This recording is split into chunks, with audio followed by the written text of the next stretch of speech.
Bienvenidas, bienvenidos a esta nueva edición de Docente al Día Webinar.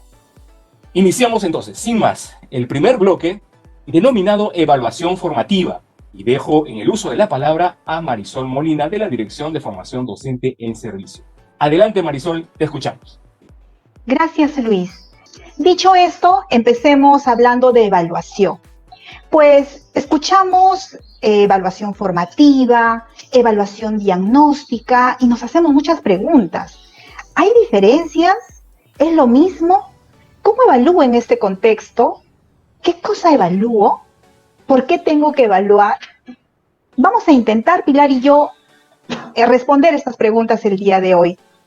Quizás alguno diga, pero estamos por iniciar el año, ¿no? Y bueno, el tema de evaluación es interesante, pero tendríamos que estar hablando de planificación, porque es una de las primeras acciones que realizamos ahora en marzo, cuando iniciamos nuestras labores. Y sí, tienen razón, pero vamos a ver qué relación tiene la planificación y la evaluación.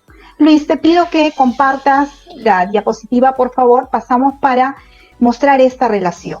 Gracias. El propósito de todas las acciones que desarrollamos los docentes, que planificamos y desarrollamos, es promover y contribuir para el desarrollo de las competencias de nuestros estudiantes. Por eso es que diseñamos, desarrollamos experiencias de aprendizaje, planteamos situaciones significativas, pero también incorporamos la evaluación para el aprendizaje. Es importante comprender que esta evaluación es una evaluación formativa. ¿Por qué? Porque implica que tanto al inicio, durante y al final del proceso de aprendizaje, siempre estamos buscando identificar en nuestros estudiantes los avances, los logros y las dificultades para que podamos ayudarlos a progresar y de esta manera, a partir del análisis de las evidencias que encontremos, apoyar a nuestros estudiantes. Entonces, planificar y evaluar son procesos intrínsecamente relacionados. No vamos a esperar al final para hablar de evaluación. Desde este momento ya nosotros tenemos que poner el énfasis que le corresponde a la evaluación. En este webinar vamos a hablar de la evaluación que se realiza al inicio del año escolar. ¿Pero para qué?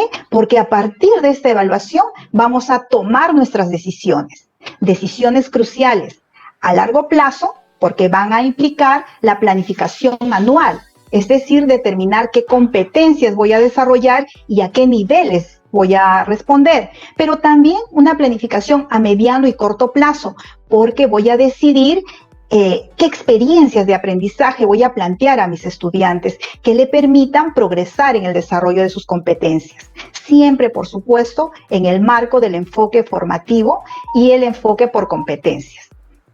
Entonces, como bien dice esta cita, planificar y evaluar son procesos estrechamente relacionados y están intrínsecamente unidos en el proceso de enseñanza-aprendizaje.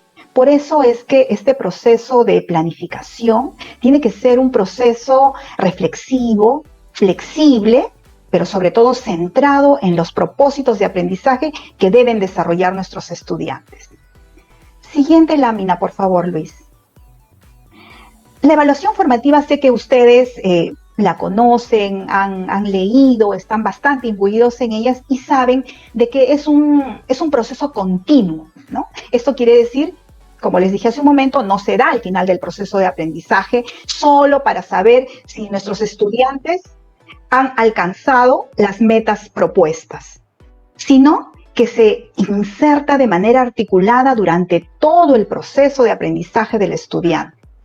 El docente va a recabar información sobre el avance de sus estudiantes y a partir de esa información va a brindar retroalimentación de manera oportuna, pero también va a brindar el tiempo necesario para mejorar sus desempeños. Entonces, en esta lámina estamos viendo estos términos, estas palabras claves que nos ayudan a reconocer los rasgos de la evaluación formativa, ¿no? La cual es permanente y se desarrolla en diversos momentos del proceso de aprendizaje. Cuando aplicamos la evaluación para recoger información al inicio de un periodo, le estamos dando el uso diagnóstico de la evaluación. Como por ejemplo, ahora, en marzo, al inicio del año escolar, nos va a permitir identificar el nivel de desarrollo de las competencias con la que nuestros estudiantes van a iniciar ese proceso. Para eso nosotros vamos a plantearle experiencias y vamos a recoger una serie de evidencias. Por ejemplo, el registro del CIAGIE, el informe técnico pedagógico, los anecdotarios. Vamos a recoger todas las evidencias que nos puedan dar información. Pero también vamos a poder plantear experiencias que nos permitan saber el nivel de desarrollo de las competencias. Ya Pilar, en el segundo bloque, nos va a explicitar mejor cada uno de estos aspectos. Siguiente lámina, por favor. Entonces, la evaluación diagnóstica no es diferente a la evaluación formativa. La evaluación diagnóstica también nos permite discernir, distinguir, analizar, pero entre lo que es capaz de hacer el estudiante y lo que no, y lo que debería hacer, siempre centrándonos en el desarrollo de las competencias, vinculándolo, por supuesto, a los estándares de aprendizaje que son los referentes claves, ¿no? Para que nosotros formulemos los criterios de evaluación y que nos van a permitir identificar el nivel real en el cual se encuentran nuestros estudiantes. Siguiente lámina, por favor. En esta lámina, ustedes van a encontrar diversas características en general de la evaluación, ¿no? Por ejemplo, que es un proceso de recojo de información que se realiza al iniciar el periodo, ¿no? ¿Por qué? Porque a partir del análisis de evidencias, por ejemplo, del año anterior, digamos, el portafolio, la carpeta de recuperación, el informe de progreso de aprendizajes, o la implementación de situaciones significativas, ¿no? Yo puedo evaluar y puedo recoger información. También puedo enfatizar este resultado inicial, o sea, saber cómo se encuentran, pero centrándome en la evidencia. Es decir, no es una información basada en percepciones o en lo que creemos, sino basado en la evidencia. Entonces, de esta manera demostramos y reconocemos cuáles son las actuaciones o producciones que realmente está desarrollando el estudiante y que nos van a permitir identificar su nivel de logro en función del estándar. También esta evaluación, en este caso la evaluación que vamos a aplicar al inicio del periodo escolar, tiene un carácter prospectivo, es decir, me va a permitir proyectarme, porque contribuye a identificar el nivel de progreso de la competencia al iniciar y durante todo el año lectivo, ¿no? Para que yo pueda diseñar, si lo considero necesario, un plan de mejora o de repente ofrecer a mi estudiante un acompañamiento un poco más personalizado, ¿no? La evaluación se centra siempre al servicio de los aprendizajes, ¿no? Es la evaluación para el aprendizaje y es lógicamente también compartido con el estudiante, porque el estudiante necesita saber el nivel de logro de la competencia en el cual se encuentra, en diálogo con su docente, ¿no? Estamos nosotros forjando la autonomía en nuestros estudiantes, entonces juntos encontraremos alternativas para seguir mejorando, ¿no? El propósito de la evaluación formativa, ustedes lo saben, es empoderar a los estudiantes para que se autorregulen, para que participen activamente en el proceso de aprendizaje.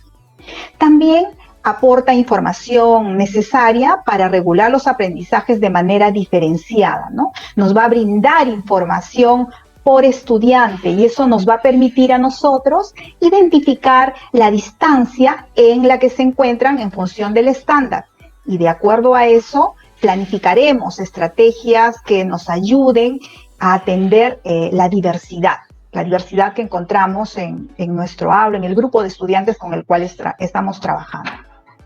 Y el estudiante, ya lo sabemos, deja de ser el objeto de evaluación, ¿verdad? Es el sujeto de la evaluación. Y esto quiere decir que participa activamente, reconoce sus fortalezas, sus debilidades, pero sobre todo se compromete con las oportunidades de mejora que le da el docente, siempre en común acuerdo, ¿no? Esto es muy diferente a ser un objeto de evaluación que es evaluado sin participar, sin saber cuáles son los criterios, simplemente es calificado, ¿no? En este caso no es así. Por favor, la siguiente diapositiva. Entonces, como veíamos en un inicio, la evaluación formativa, esa que nos va a permitir reajustar y realizar mejoras en la enseñanza y en el aprendizaje, está, como les dije, intrínsecamente vinculada con la planificación. Los resultados de la evaluación formativa van a ser la base para la planificación y para la conducción del proceso educativo. Entonces, colegas, se trata de conocer para mejorar. Y estas mejoras pueden realizarse a nivel de cada estudiante o del grupo de estudiantes del grado el que tenemos. Los docentes vamos a tener la posibilidad de identificar qué requieren nuestros estudiantes, qué requieren de apoyo para alcanzar el nivel esperado de la competencia. Entonces, nuestras actividades de consolidación, de reforzamiento, las plasmaremos en nuestra planificación. Para señalar algunos aspectos importantes, algunas ideas fuerza de todo lo dicho, yo quisiera compartir con ustedes dos ideas relevantes, importantes. Primero, es que la evaluación formativa y la evaluación diagnóstica no son diferentes, no es otro tipo de evaluación, es solo el momento en el que estamos aplicando la evaluación, es al inicio del año escolar y también la podemos aplicar en cualquier momento del año que nosotros requerimos tener un diagnóstico de cómo están los aprendizajes de nuestros estudiantes. Entonces, esa es la primera idea fuerza que quiero compartir con ustedes. Y la segunda idea es que la evaluación de entrada, la evaluación diagnóstica de entrada, ¿no? Como ustedes han visto, he compartido en el PPT, hay 2 normas que hablan de ella y que seguro que ustedes ya lo han revisado.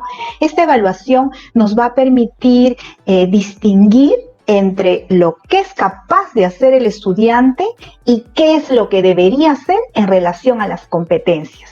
Entonces vamos a recoger lo que hasta ese momento tiene consolidado el estudiante en sus aprendizajes.